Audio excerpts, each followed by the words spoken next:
2 milliards 300 millions d'euros pour construire ce bâtiment. 115 mètres de hauteur, 123 mètres de largeur et un bâtiment sphérique 100% recouvert d'écran LED. Ceci est la sphère de Las Vegas. Et c'est seulement en septembre 2023 qu'on a vu popper tout plein de vidéos sur ce bâtiment sur notre fil Twitter ou Instagram. Et depuis ce jour, je me suis toujours demandé, mais pourquoi ? Ce qui est fou, c'est que cette immense sphère, elle n'affiche pas seulement que des images surprenantes comme la Lune, Mars, ce ballon de basket ou encore cet emoji un peu flippant. Et non, c'est aussi et surtout le panneau publicitaire le plus efficace au monde. Que ce soit du ciel, de la route ou bien même à pied, on se sent obligé de regarder cette sphère. Notre œil est immédiatement attiré par ces écrans géants et notre cerveau rentre en état hypnotique quand on voit ça. Et c'est pas pour rien que les grandes marques s'arrachent cet immense panneau publicitaire et que les prix de l'affichage des publicités est si élevé. On compte environ 650 000 € de budget pour une semaine de diffusion. Et tout ça, c'est en rotation avec d'autres publicités. Mais si vous ne le savez pas, dans cette sphère, il y a aussi des concerts de temps en temps. Les premiers et les seuls pour le moment à avoir performé dans cette salle, c'est le groupe U2. Et c'est vrai que les vidéos qu'on a vues sur les réseaux sont impressionnantes et l'avis est unanime.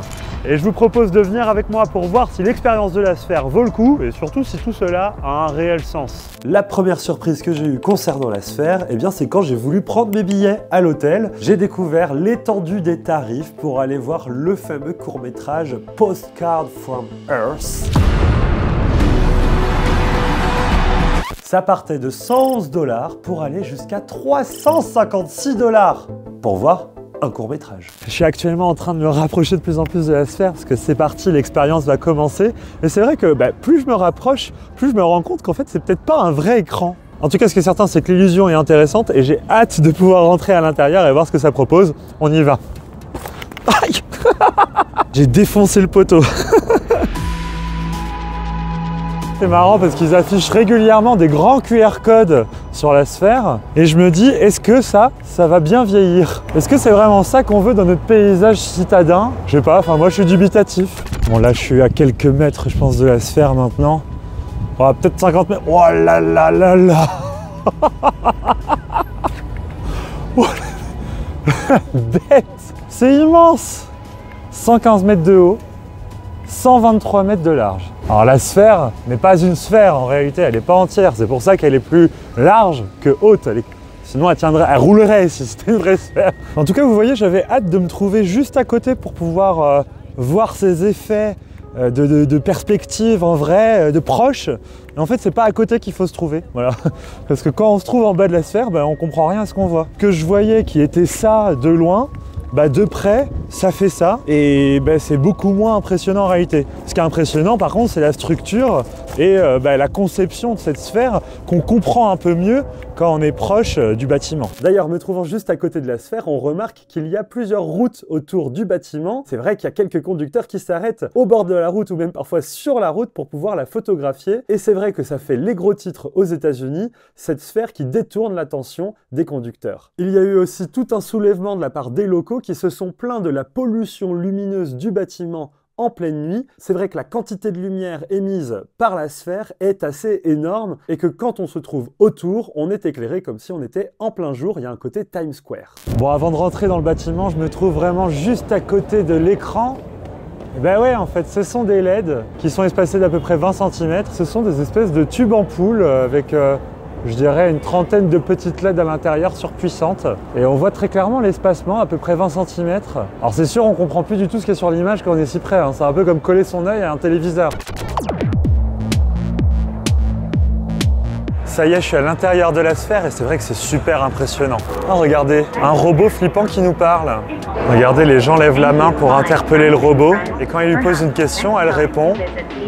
Bon, souvent des banalités très gentilles, mais c'est impressionnant quand même. C'est un robot qui avait fait un peu de buzz à un moment puisque c'est vrai que les expressions faciales sont impressionnantes. Ça reprend un petit peu les émotions humaines et ça rend le truc très Black Mirror. Excuse me, what do you mean by that? That is highly offensive and inappropriate. Il y a une petite animation où il nous montre le beamforming. Donc en fait, il y a des haut-parleurs devant nous et on entend différents haut-parleurs selon l'endroit où on se trouve face à cet écran. Et il nous montre que là, voilà, tout le monde bouge, regardez. Ah, c'est fou! Ici, donc j'entends le piano. Si je me décale là, J'entends la guitare. Ah, c'est dingue. Ici, le saxophone. Regardez-moi le bazar. Donc regardez si je zoome un peu. On voit très clairement, ce sont des enceintes avec des trentaines de petits haut-parleurs à l'intérieur qui sont positionnés différemment chacun. C'est incroyable. Bon, la fouine que je suis fait que j'ai envie de passer par les escaliers pour voir un peu plus l'intérieur de la sphère. Et ce qui est amusant quand on voit ce plan, c'est qu'en fait, la sphère est découpée en 7 étages. Bon, en réalité, ça représente 9 étages réels puisque les proportions de chaque étage n'est pas respectée. Mais voilà, 7 étages avec des suites, un restaurant, des espaces merchandising et l'endroit principal. Alors, je vais monter. Lower Suite Level, qu'est-ce qui se passe ici? Je sais pas pourquoi je m'embête à prendre des escaliers comme ça, mais j'ai l'impression qu'on a toujours plus d'infos quand on passe pas par le chemin autorisé par le public. Évidemment, il y a le lot de restaurants et de magasins pour boire un coup ou manger sur place un petit bout. Évidemment, tout est payant, rien n'est inclus dans le prix. On est en train de se faire recal de l'événement parce qu'on a emmené chacun un sac à dos. L'inscription, c'était marqué, on n'a pas le droit au grand sac. On n'avait pas mis les sacs à dos et je sais pas pourquoi on n'a pas le droit d'emmener un sac à dos dans cette sphère. Bon, on verra bien, mais pas le droit au sac à dos, faut le savoir quand même. On a récupéré le ticket, bon, 150 $ la place, hein, c'est bien ça. On scanne le ticket et c'est bon, j'ai le droit de passer. Wouhou! Les fameuses caméras qui analysent qui est en train de passer. Est-ce qu'il a le droit ce monsieur? Est-ce qu'il est sympa? Coucou. Ok, c'est parti, là c'est l'entrée. Voilà, là c'est immense. C'est immense! Oh là là, on se place où, Omar? Oh, j'ai le vertige! T'as pas le vertige, Omar? Ça va. On est très très haut. Je crois que j'ai compris pourquoi on n'avait pas le droit de sac à dos. Regardez mes jambes par rapport au siège. On n'a pas la place de mettre des sacs. Hein. Donc voilà, en fait, quand on regarde le bas de l'écran de la sphère, eh bien, on voit que y a une fosse. Alors, c'est pour les spectacles de U2 qui se font ici. C'est une fosse qui, quand il n'y a pas U2, est couverte de tissu au sol. Voilà. La moquette à Las Vegas, ils aiment bien. Hein. Et ce qui est très impressionnant, c'est la taille de l'écran. Regardez, il remonte au-dessus des gradins ici et il vient se terminer par une petite encoche ici. On dirait l'encoche de l'iPhone en énorme qui se termine comme ça, voilà. Et vous voyez, ça entoure tous les gradins et l'écran, voilà, se contourne comme ça. C'est assez impressionnant. Ok, ça commence l'expérience. Les gens sont bien installés. Là, il est en mode cinéma, donc si vous voulez, l'écran n'est pas totalement occupé. Remember, Earth.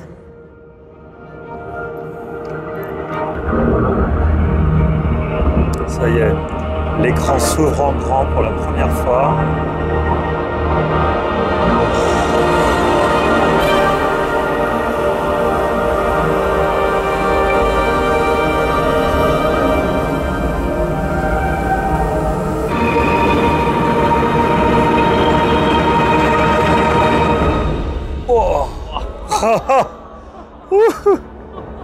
Ah.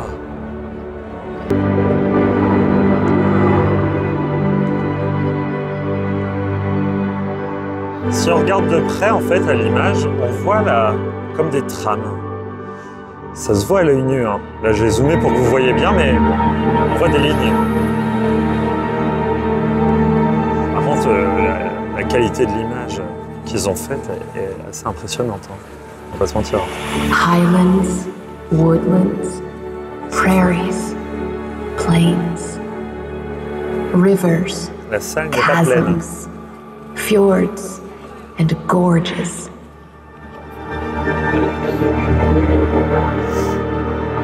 Each unique unto itself. The Omar a le vertige. symphony frozen in time. C'est vrai que sensation de chute. La vidéo, elle emplit toute notre vision humaine quasiment.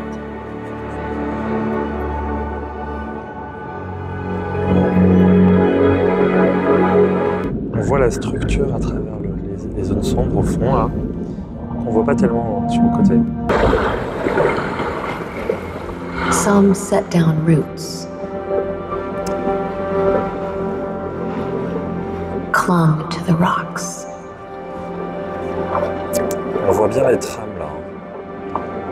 Life interconnected into communities.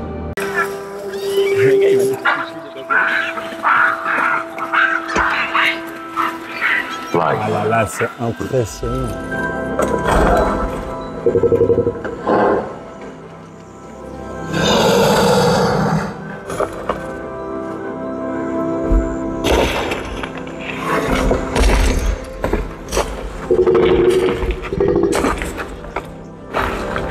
Bon, en niveau point positif, ça c'est indéniable, l'aspect technique de cette sphère m'a foutu les frissons. Et j'ai été en parler avec certainement le plus grand expert des écrans en France, Pépé Garcia. Pépé, qu'est-ce que tu penses de la technique, mais de l'expérience qui est à l'intérieur de la sphère, pas à l'extérieur? J'avais jamais vu ça. Ouais. C'est-à-dire je connais la géode, le futuroscope, j'avais jamais vu ça parce que j'ai passé quand même plus d'une heure à essayer de traquer ce qui ne pouvait pas aller.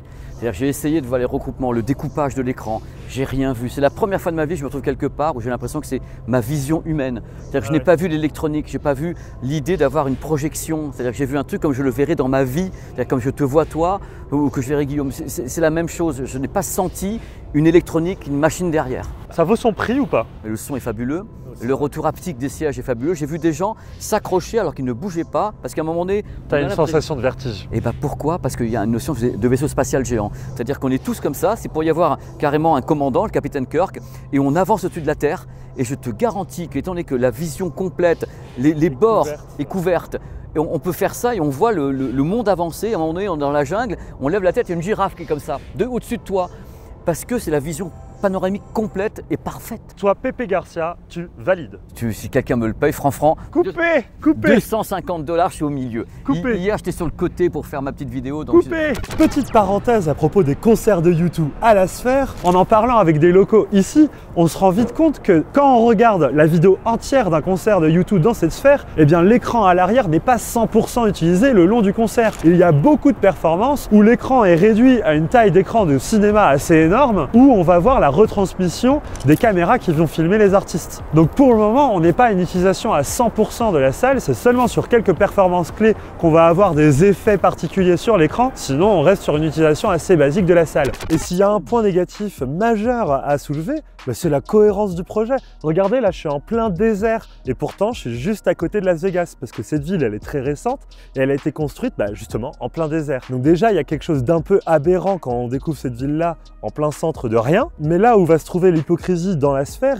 c'est que le court-métrage qu'on a regardé, en fait, c'était une espèce de leçon sur l'impact de l'homme sur l'environnement, alors que le projet coûte des milliards, a pris énormément de ressources et continue de consommer et de prendre des ressources au quotidien. Tout ça à but majoritairement publicitaire, mais aussi pour faire des expériences d'attraction comme j'ai fait. Toutes les personnes en sortant de la projection autour de moi, on s'est tous dit la même chose, mais c'est quoi cette histoire? Ils nous font la morale sur l'impact de l'homme dans la nature et ils créent ce projet. Et c'est là où je me dis, il y a une espèce d'hypocrisie américaine sur ce genre de projet. Et en fait, on aurait pu se dire, cette expérience de cinéma sur un immense écran 16K, elle aurait pu être faite dans un bâtiment plus classique, toujours impressionnant, mais peut-être plus classique et moins énergivore qu'avec une sphère recouverte d'écran, quoi. En tout cas, ça aurait été plus cohérent avec le message qu'ils veulent faire passer.